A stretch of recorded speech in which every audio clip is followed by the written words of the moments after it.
The third consideration is to start planning for specific retirement income sources. So when you talk about any retirement calculator or any retirement planning, it's always about, oh, you need 3 million, or you need 4 million, or you need 5 million worth of asset or retirement fund for you to retire comfortably. Okay, there's nothing wrong about it, because this is a accumulation stage when you retire, when you plan for your retirement. But there comes a point whereby when you retire eventually, the realistic question for you to think about is 200,000 a year to maintain my lifestyle. So the question is that, where is this 200,000 come from? Or some people will plan in such a way that, oh, okay, maybe 50,000, okay, will come from the rental income that I have rented out for maybe 2 pieces of property. And then I also got some share from this dividend. I received dividend, maybe another 50,000. EPF, I do not withdraw it. Okay, every year they also give me the dividend. They give me another maybe 30,000. Okay, but then I'm still short of 70,000. So in that case, where will be the source of the income? Of course, like anybody, the last thing we want is to break our FD, dig into the retirement capital, and start spending and start reducing our retirement capital. So the preference or the better planning is always to say that I want to spend on my income, on my investment gain, and things like that. So that's why I say that when the amount is 200,000, don't just think about, oh, I have got 5 million, I'm fine. No, it's not fine enough, because eventually retirement planning is no longer conceptual. It is something very realistic. Okay, we need to figure out where the money comes from. So list it down. Just like I forgot to mention, maybe the interest of the FD is also another source of income as well. Because just now, when I talk about the retirement income, if you do not plan well just now, then you may end up in a situation whereby either I mentioned just now, you have to break your FD, or you have to sell your investment at loss, to cover your living expenses, or in a certain situation, you may need to sell your property, and you may need to sell the property, at the not so good price. So that's why it's important to start planning the sources of income and also the cash flow, so that you will not face this difficult financial situation by then. Okay. Next, review of insurance coverage, and the premium that you pay. First, I want to talk about premium first. As most Malaysians, we are very responsible breadwinner. We want to take care of our spouse. We want to take care of our family member.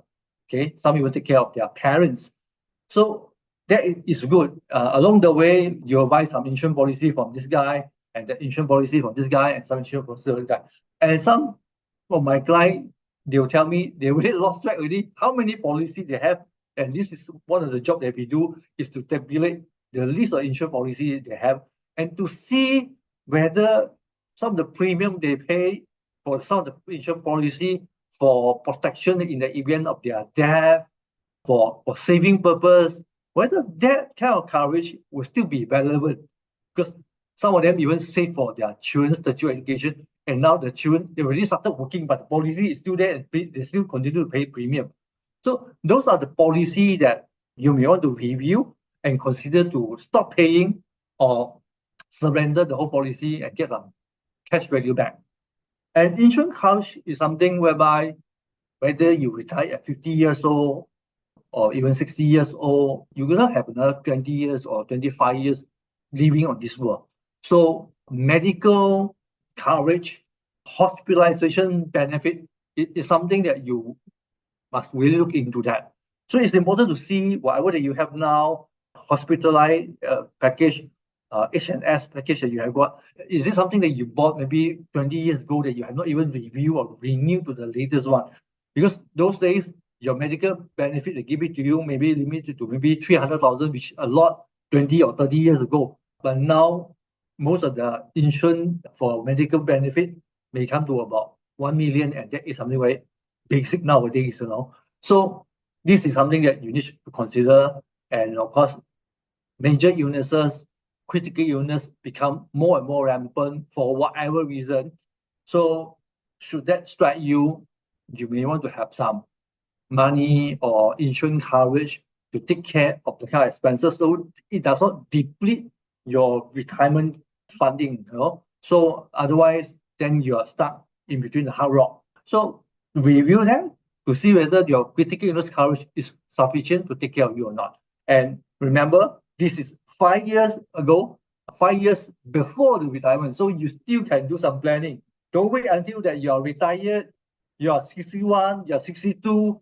I think even if you can get insurance coverage for critical illness, you may be loaded with more expensive premium, or the insurance company may exclude some of the illness or even reject you totally. So don't wait till then. Next, review your will, your insurance, and your EPF nomination. We are all not planning to die yet. We are planning to retire comfortably. But these are all important documents. We all do not have a list of our life on the God. May leave this world anytime. So it's important for you, you plan that you will be physically healthy, living in this world for the next 20, 30, 40 years. But it's important to have a contingency plan so that in case you live earlier, then those assets, those retirement funds, those property that you bought for your retirement purpose, for your rental income, where do you want it to go to? Do you have a will? Or if you have a will already, have you have a proper distribution as to it goes to who? And insurance, those policies that you bought, you make sure that the nominees, the beneficiary are the people that you want to benefit. Or some people put their parents, put their maybe siblings as beneficiary those days. So you may want to review, and update to your dependent nowadays. Same thing to EPF as well. So it's important to check with EPF, check with the system to see who is the beneficiary. So make sure all things is in order so that when you enjoy your retirement, you will not be worried about that. Oh, what happened when you are flying or when you are going up the mountain or going on the iceberg, okay, you will not feel anxious and fearful.